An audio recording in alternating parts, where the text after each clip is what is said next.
Em nossa última reflexão, meditamos sobre a Virgem Maria, dentro do estudo do Credo, não é? O terceiro artigo do Credo que diz que Cristo nasceu, foi concebido pelo poder do Espírito Santo e nasceu da Virgem Maria. Então, nós fizemos aqui um estudo dos dogmas sobre Nossa Senhora. Nossa Senhora que é sempre virgem, imaculada, isto é, concebida sem o pecado original, Nossa Senhora que é Mãe de Deus e Nossa Senhora que foi assunta ao céu de corpo e de alma. Além de ser a medianeira de todas as graças. Todas as graças vêm a nós através da Virgem Maria, ensinam grandes santos da Igreja. E o raciocínio deles é muito simples, é muito lógico e é muito convincente. Se a maior de todas as graças que a humanidade recebeu de Deus foi Jesus Cristo, e Jesus Cristo veio pela Virgem Maria, ora, então dizem os santos doutores, como é que as outras graças que são menores do que essa viriam sem ser através da Virgem Maria? São Bernardo, doutor da Igreja, chamava Nossa Senhora de o aqueduto de Deus. Assim como o aqueduto traz a água, né? A Virgem Maria trouxe o Salvador. Então, nós temos aí todo esse estudo. Agora queremos continuar estudando a vida de Cristo. Toda a vida de Cristo é mistério. Mistério quer dizer o quê?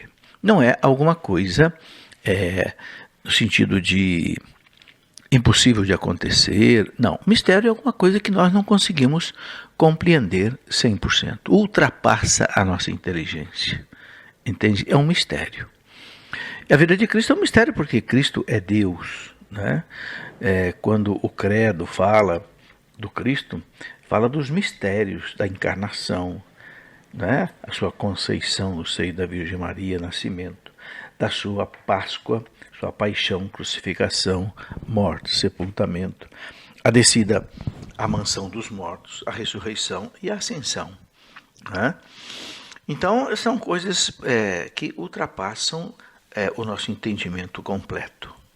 Diz a Escritura, os Atos dos Apóstolos, que tudo o que Jesus fez e ensinou, desde o começo até o dia em que foi arrebatado, e deve ser visto à luz desses mistérios, tanto do Natal quanto da Páscoa, do seu nascimento e da sua ressurreição. Toda a vida de Cristo é mistério. Muitas coisas que interessam, às vezes, a curiosidade humana sobre Jesus não está nos evangelhos. Porque os evangelhos não têm fantasia, os evangelhos não têm exageros, eles não narram o que não aconteceu. Os evangelhos são muito sóbrios e é por isso que a igreja rejeitou muitos evangelhos que não eram autênticos, os chamados apócrifos. Por exemplo, o evangelho de Filipe, o evangelho de Bartolomeu, Evangelho de Pedro, de Tomé, de Maria Madalena, não eram evangelhos verdadeiros, não eram evangelhos autênticos, tinham fantasias, tinham heresias, por isso foram rejeitados. Não é?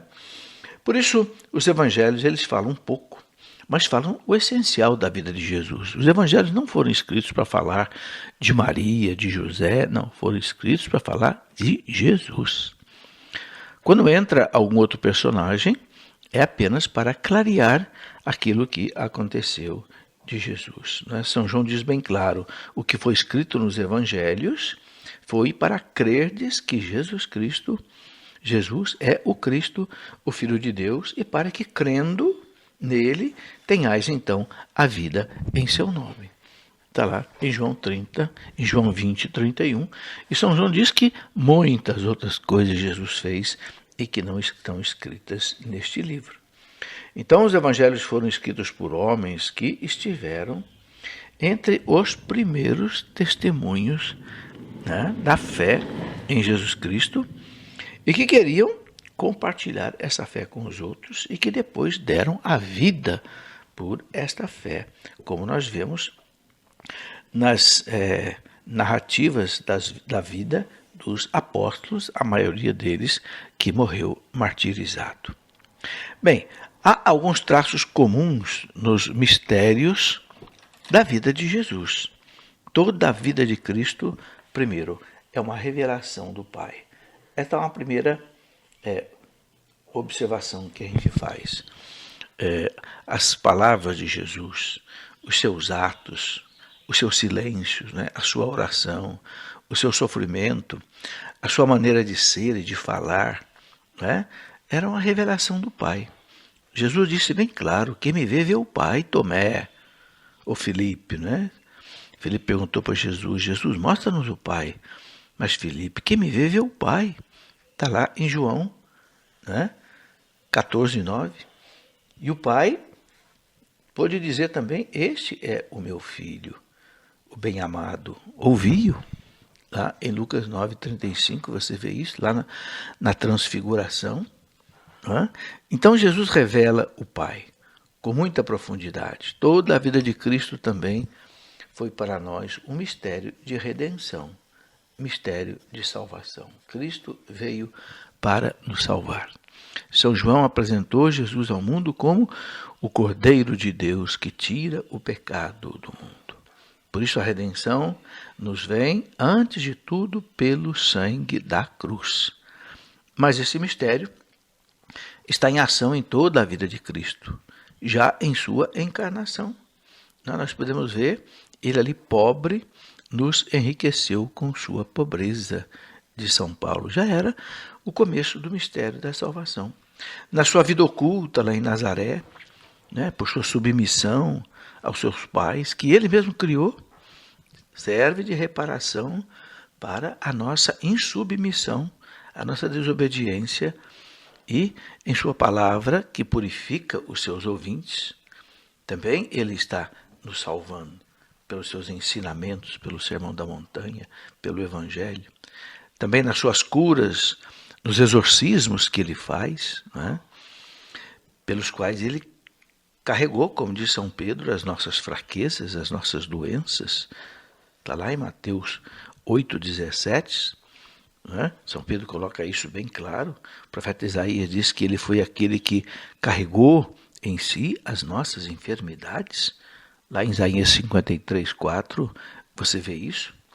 E na sua ressurreição, onde Jesus nos justifica, nos coloca diante de Deus, livres do nosso pecado. Com a morte, destruiu a nossa morte, e com a sua ressurreição deu-nos a vida, diz a liturgia pascal.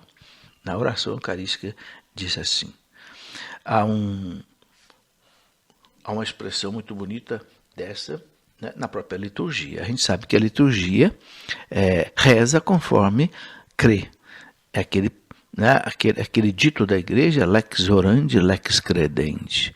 Quer dizer, a igreja reza conforme ela crê e crê conforme ela reza. Bem, também toda a vida de Cristo é um mistério de recapitulação. O que quer dizer isso? Tudo que Jesus fez, tudo que ele disse, tudo que ele sofreu, seus milagres, tinha como objetivo o quê? Restabelecer o homem caído na sua primeira vocação. Então, é uma recapitulação. Há um texto bonito aqui, que o Catecismo coloca para nós, né, onde Santo Irineu fala disso de maneira muito bonita. Santo Irineu, ele diz assim, que quando ele se encarnou e se fez homem, recapitulou em si mesmo a longa história dos homens e, em resumo, nos proporcionou a salvação. De sorte que aquilo que nós tínhamos perdido lá em Adão, isto é, a nossa imagem e semelhança com Deus, o recuperamos em Cristo Jesus. Que bonito o que Santo Irineu diz. Lá no pecado de Adão, a humanidade perdeu a sua imagem e semelhança com Deus, mas nós recuperamos isto em Jesus Cristo. Ele diz, aliás, por isso que Cristo passou por todas as idades da vida humana, restituindo com isto a todos os homens a comunhão com Deus em todas as idades. Desde o seu nascimento como criança até a sua morte, a sua sepultura, em tudo Jesus atravessou a nossa realidade para poder então redimir toda a nossa vida. E a nossa comunhão com os mistérios de Jesus é uma realidade, porque toda a riqueza de Cristo é destinada a cada homem e constitui o bem de cada um de nós. Cristo não viveu uma vida só para Ele, não, mas viveu para nós. É importante notar isso desde a sua encarnação por nós, não é? Até a sua morte por causa dos nossos pecados e a sua ressurreição para a nossa justificação, como diz São Paulo em Romanos 4, 25. Ainda agora, né, ele é o nosso advogado junto do Pai. São João diz lá na primeira carta dele, capítulo 2, versículo 1, que estando sempre vivo para interceder a nosso favor. Com tudo o que viveu e sofreu por nós, uma vez por todas, agora ele está diante da face de Deus a nosso favor, diz a carta aos Hebreus. Cristo é, meus irmãos, o nosso intercessor diante do Pai. Ok? Para o perdão dos nossos pecados, pelos seus méritos. Então, há uma comunhão nossa com esses mistérios de Cristo. E tudo que Cristo viveu foi para que nós pudéssemos também viver nele. E para que ele o vivesse também em nós. Por sua encarnação, o Filho de Deus, de certo modo, ele se uniu a todo o homem. Isso é muito bonito. Assim como toda a humanidade estava unida em Adão, e quando Adão pecou, toda a humanidade experimentou a consequência do pecado, nós também somos chamados a ser uma só realidade com ele. Ele nos faz partilhar, como membros do seu corpo, de tudo o que ele, por nós e como nosso modelo, viveu aqui na terra. Tudo o que Cristo viveu foi para que pudéssemos nós também viver. Muito importante a gente compreender esse desígnio de Deus.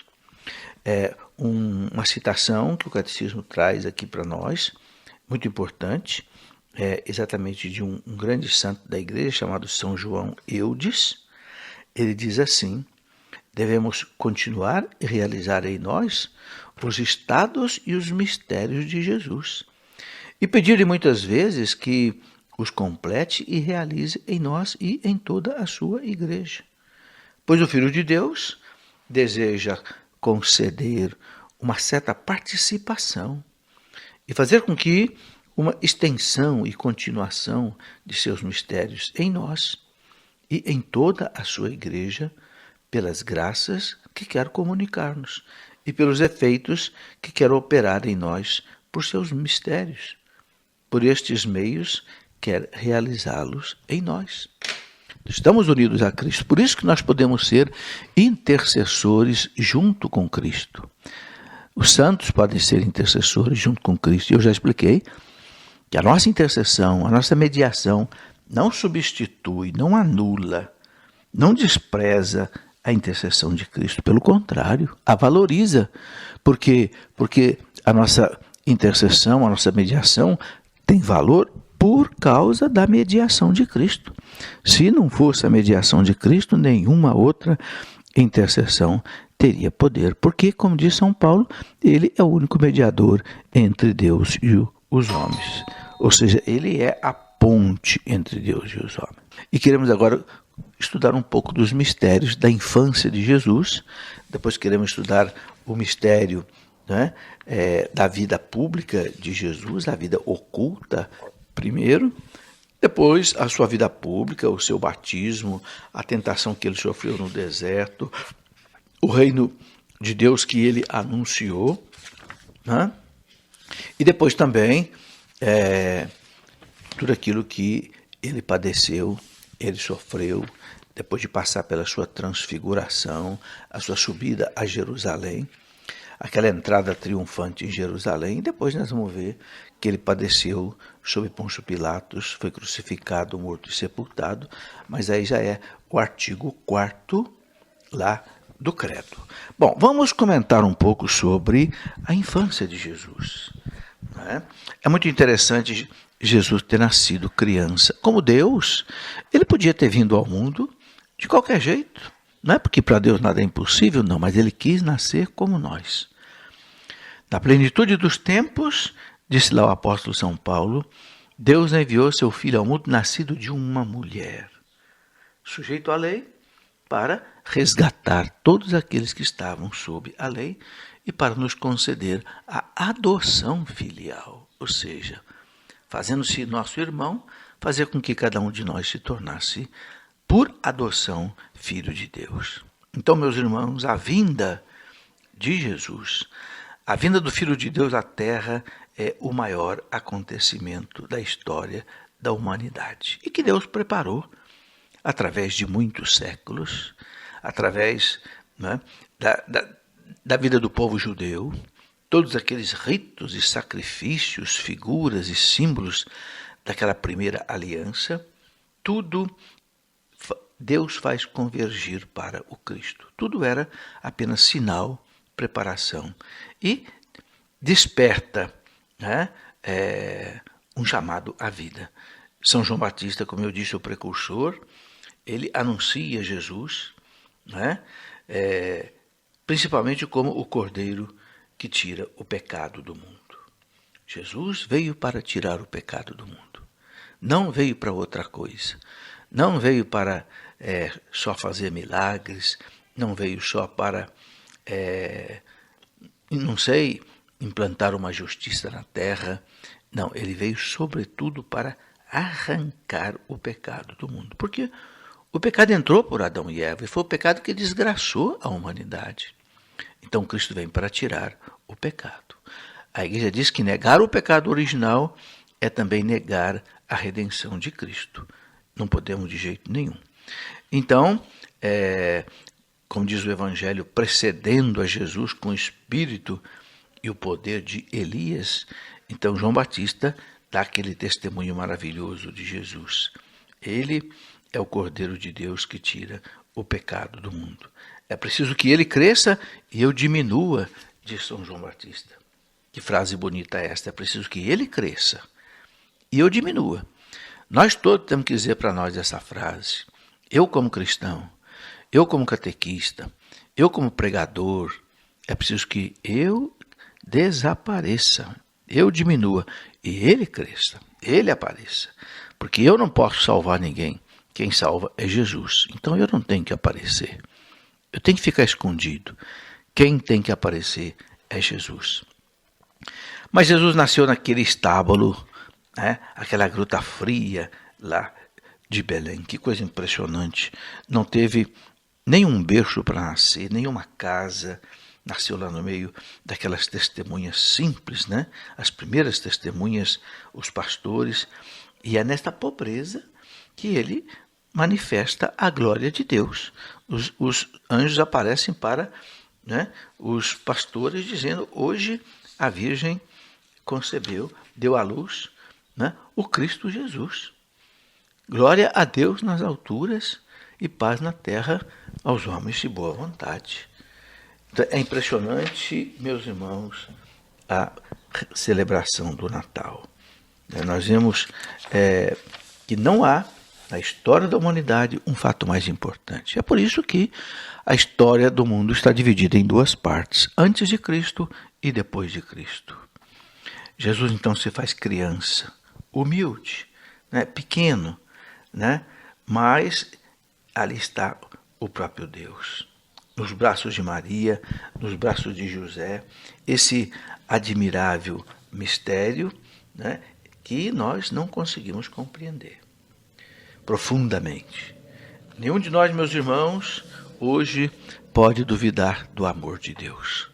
Porque se Deus se fez homem, deixou a glória do céu, o seu trono de rei e de majestade para se fazer homem e nascer numa manjedoura, pequeno, para poder ser um de nós, ser o Emanuel, ser o Deus conosco para nos salvar, é muita expressão de amor. Não há palavras para expressar o Natal.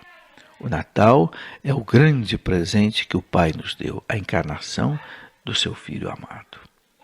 Bem, E Jesus, então, depois passou pela circuncisão. A circuncisão, ao 8º dia, o pai circuncidava o menino.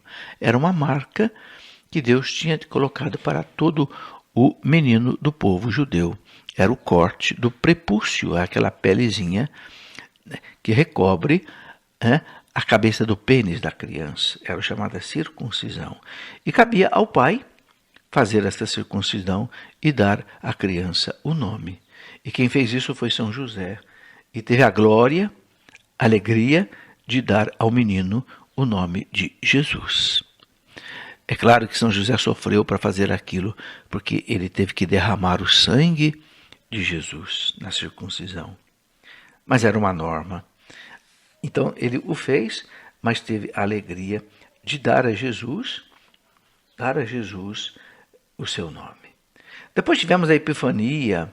Epifania quer dizer a manifestação de Jesus como Messias, de Israel, Filho de Deus e Salvador do mundo, a todo mundo.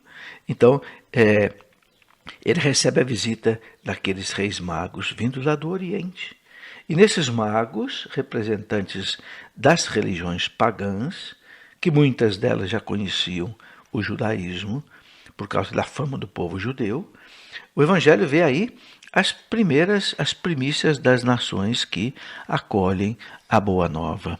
Então, é o Cristo que, depois de se manifestar ao seu povo, os judeus, através dos pastores de Belém, agora ele vai se manifestar a todo mundo como aquele que é o Rei das Nações, o Rei dos judeus. E a sua vinda significa que os pagãos só podem descobrir Jesus e adorá-lo como o Filho de Deus e Salvador do mundo, voltando-se para os judeus, porque Cristo é judeu e vem através dos judeus, e recebendo deles essa promessa messiânica, como está lá no Antigo Testamento. Então, a Epifania, o que chamam de Dia dos Reis Magos, a manifestação de Cristo a esses magos misteriosos do Oriente, manifesta que a plenitude dos pagãos entra na família de Deus, na família dos patriarcas, e adquire também a dignidade israelita.